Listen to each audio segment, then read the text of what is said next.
Stocks went into a free fall on Wall Street today after the bond market stoked fears of a recession. Germany also reported its economy shrank in the second quarter, raising concerns about a global slowdown. The disappointing economic news caused the Dow Jones Industrial Average to plummet 800 points to close at 25,479.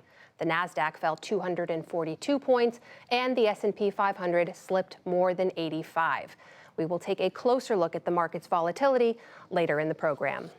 In Hong Kong, flights at the international airport resumed a day after tense clashes broke out between riot police and pro-democracy protesters. Smaller, peaceful demonstrations continued inside the terminal, with scores of signs calling for democratic reforms and the resignation of the territory's chief executive, Carrie Lam. We'll have more on the protests' impact and China's response right after the news summary.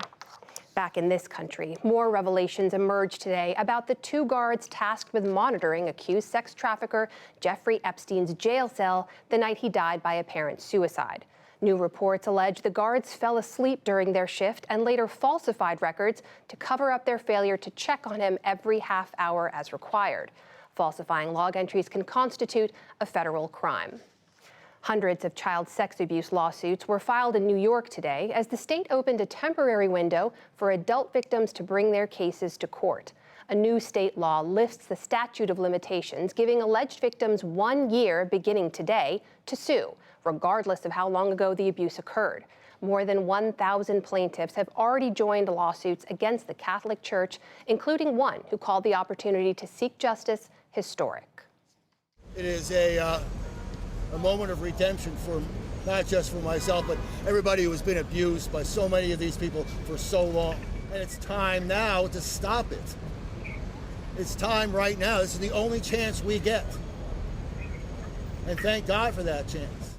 The Roman Catholic Archdiocese of New York issued a statement vowing to, quote, carefully review the claims.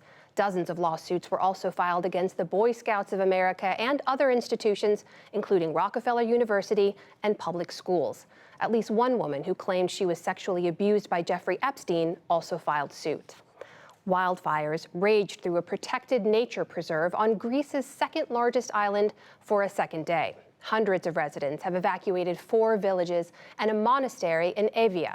More than 250 firefighters are fighting the flames by air and land in the dense pine forest.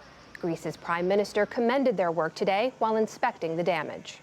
We know that wildfires will be with us. They will be part of our, as they've always been, but they've been more part of our daily life as climate change is taking its toll on southern Europe, and that is why it is imperative at the European level to strengthen the rescEU mechanism in order to have more coordination at the European level to fight incidents like the one we had in Greece.